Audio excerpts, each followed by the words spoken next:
तो भारत के संविधान में लाल कृष्ण आडवाणी जी से पूछा गया कि अगर कोई जिना करने वाला है तो उस जिना करने वाले जानी को क्या सजा मिलनी चाहिए। वो कहते हैं कि डेथ पेनल्टी, सजाए मौत, जिना करने वाले को सजाए मौत मिलनी चाहिए। चलिए, आपने डिसीजन दे दिए, जजमेंट दे दिया, फैसला सुना दिया आपने कि जिना करने वाले को सजाए मौत मिलनी चाहिए। लेकिन एक बात बताइए, तो इस बीमारी से बचाने का कोई रास्ता है कि नहीं? कृष्ण जी आडवाणी से, लाल कृष्ण आडवाणी से पूछिए, और भी बहुत सारे लोगों से पूछ सकते हैं। वसीम रिजवी से पूछे ना कि वसीम रिजवी साहब, जिना करने वाले को सजा मिलनी चाहिए, उम्र कैद की सजा। तो इस उम्र कैद की सजा से बचाने के, इस गुनाह से बचाने के लिए क्या आपके पास कोई सलूशन है? वसीम रिजवी साहब, आपसे सवाल मीडिया के माध्यम से, बताओ। आप तो बोलते हो कि जिना करने वाले को सजा मिलनी चाहिए, उम्र कैद की सजा होनी चाहिए, फांसी की सजा होनी चाहिए, लेकिन इस मुहलिक चीज से बचाने के लिए, बीमारी से बचाने के लिए, समाज को बचाने के लिए, जिना से मुक्त करने के लिए अपने समाज को, अपने लोगों को क्या प्लानिंग है आपके पास? कोई ऑप्शन है, कोई रास्ता है?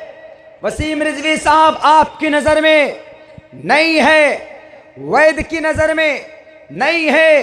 ये सवाल करो बाइबल से कि सजा जिना से कैसे बचें। Bible sir झुकाएगा। ऋग्वेद से पूछो, ऋग्वेद सर झुकाएगा। यजुर्वेद से पूछो, यजुर्वेद सर झुकाएगा। रामायण महाभारत से पूछो, वो सर झुका लेंगे।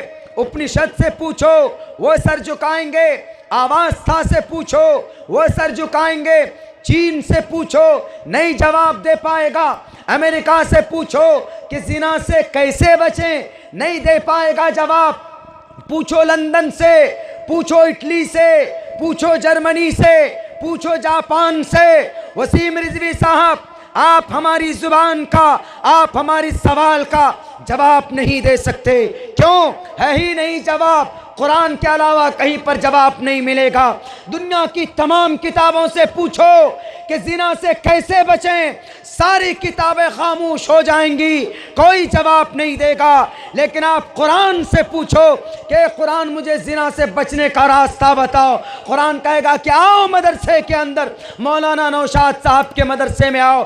कुरान कहेगा कि आओ, हम तुम्हें जिना से बचने का रास्ता बताते हैं। कुरान बताएगा कि जिना से कैसे बचा जाएगा। कुरान कहेगा कि जिना से बचना है तो नौजवान लड़के और लड़की को कहो, निगाहें नीची रखो।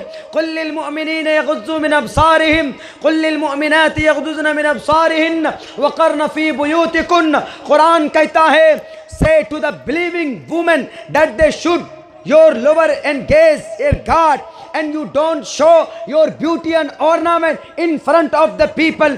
It will protect your liberty, it will protect yourself, it will protect, ये आपकी हिफाजत करेगा, आपकी इज्जत की हिफाजत करेगा। वसीम रिजवी साहब, किसने जवाब दिया? किसके पास है जिना से बचने का रास्ता? कुरान के पास है जिना से बचने का रास्ता, वरना किसी किताब में जिना से बचने का रास्ता नहीं है। आपको शर्म आनी चाहिए कि आप उन आयतों को निकालना चाहते हो जिस आयतों में जिना से बचने का रास्ता अल्लाह तबारक व तआला ने बयान किया, और कहा कि समाज के नौजवानों को कहो कि निगाहें नीची कर ले। जब निगाहें नीची होंगी, निगाहें नहीं मिलेंगी, जब निगाह नहीं मिलेंगी तो बात आगे नहीं बढ़ेगी, जब बात आगे नहीं बढ़ेगी तो मेल मिलाप नहीं होंगे, जब मेल मिलाप नहीं होगा तो अजनबीयत बढ़ जाएगी, जब अजनबीयत होगी तो फिर जिना के वारदात घट जाएंगे, जिना के रेशो कम होंगे, जब जिना नहीं होगा तो सजाए मौत भी नहीं मिलेगी। किसने बताया जिना से बचने का रास्ता? कुरान ने बताया। आप कह रहे हो कि इस कुरान की आयत को, इस कुरान की आयत को निकालो। नौज़ बिल्लाहि मिन ज़ालिक। मेरे भाइयों, अस्सारिक़ु वस्सारिक़तु, हाथ काट दिए जाएं। किसके? चोर के। वसीम रिजवी साहब कहने लगे, अच्छा इस आयत को भी निकालो। क्यों जी? इसमें हाथ काटने की बात कही जा रही। अच्छा, जुल्म है, हाथ काटना जुल्म है। देखो कुरान में ऑर्डर हाथ काटो, कुरान में ऑर्डर हाथ काट दो। ये वावेला मचा रहे हैं। मेरे भाइयों, आप तालीम याफ्ता हैं, आप बड़े प्यार से जवाब दे सकते। आप कहिए कि वसीम रिजवी साहब, ये दूसरे दर्जे की चीज़ है हाथ काटना। चोरी अगर कोई करता है तो उसके हाथ काटे जाओ, ये दूसरी चीज़ है। लेकिन एक बात बता दो, अगर कोई डाका डाले, अगर कोई चोरी करे, तो उसके लिए कानून की नज़र में क्या सजा? वसीम साहब आप बताइए, आपके नज़र में क्या? वो कहेगा कि जिंदा, उसको 7 साल के लिए जेल में डालो। 7 साल के लिए जेल में डालते, क्या ये जुल्म नहीं? अगर कोई चोर चोरी करता, कोई डाकू डाके डालता, अभी आपने देखा होगा अजीब तरह तरह के चोर होते। जयपुर में चोरी करना था उसको किसी घर में, तो 1 करोड़ रुपए खर्चा किया पहले। वो चोर नहीं, वो करोड़पति चोर था। 1 करोड़ रुपए खर्च किया पहले, तब जाकर उसने चोरी की प्लानिंग की। यानी कितनी दौलत होगी वो जिसकी वो चोरी करना चाहता था। 1 करोड़ रुपए का प्लॉट लिया, नीचे से सुरंग खोदा, खोदते खोदते वहाँ पर पहुँचे जहाँ छुपाकर तिजोरी रखी हुई थी, वहाँ से चोरी किया। चोरी करने के अब उसको सज़ा होगी 10 साल, 15 साल, 7 साल, उम्र कैद की भी सज़ा हो सकती है।